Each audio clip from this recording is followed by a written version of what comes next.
A Farewell to Arms, Chapter 8. The next afternoon we heard there was to be an attack up the river that night, and that we were to take 4 cars there. Nobody knew anything about it, although they all spoke with great positiveness and strategical knowledge. I was riding in the first car, and as we passed the entry to the British hospital, I told the driver to stop. The other cars pulled up.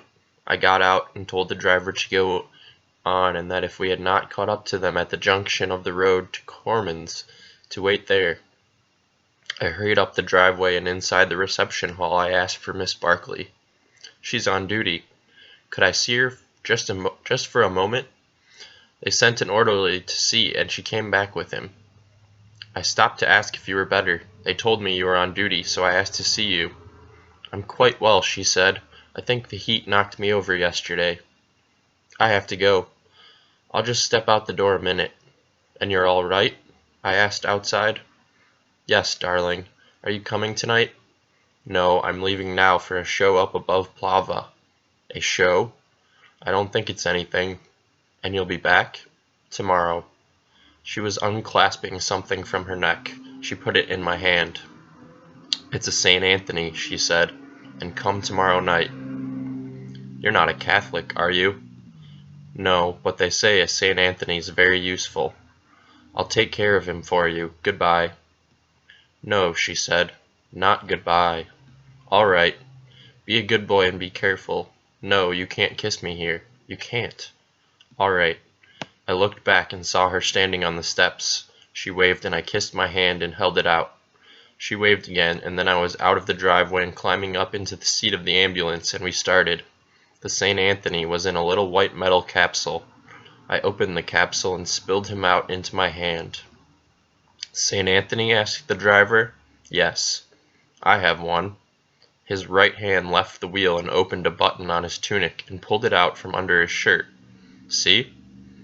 I put my St. Anthony back in the capsule, spilled the thin gold chain together, and put it all in my breast pocket. "You don't wear him?" "No." "It's better to wear him. That's what it's for." "All right," I said. I undid the clasp of the gold chain and put it around my neck and clasped it. The saint hung down on the outside of my uniform, and I undid the throat of my tunic, unbuttoned the shirt collar, and dropped him in under the shirt. I felt him in his metal box against my chest while we drove. Then I forgot about him.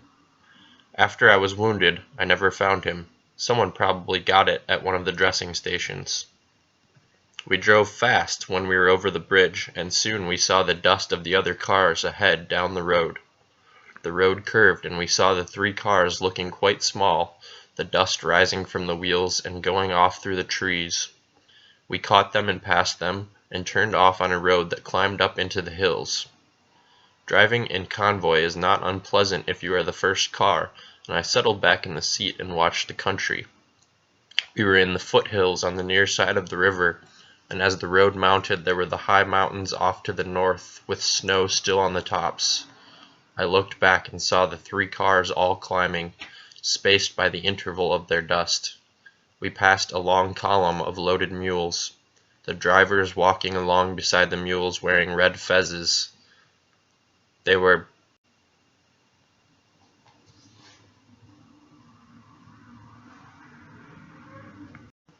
bersaglieri.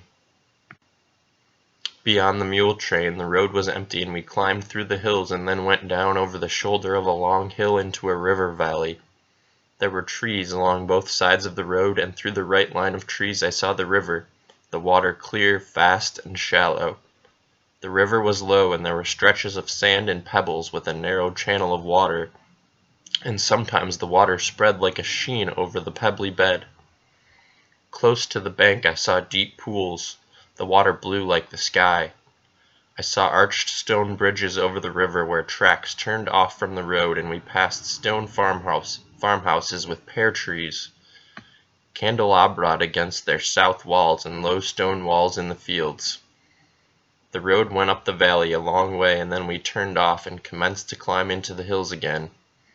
The road climbed steeply, going up and back and forth through chestnut woods to level finally along a ridge. I could look down through the woods and see, far below, with the sun on it, the line of the river that separated the two armies. We went along the rough, new military road that followed the crest of the ridge, and I looked to the north at the two ranges of mountains, green and dark to the snow line and then white and lovely in the sun. Then, as the road mounted along the ridge, I saw a third range of mountains, higher snow mountains, that looked chalky white and furrowed, with strange plains.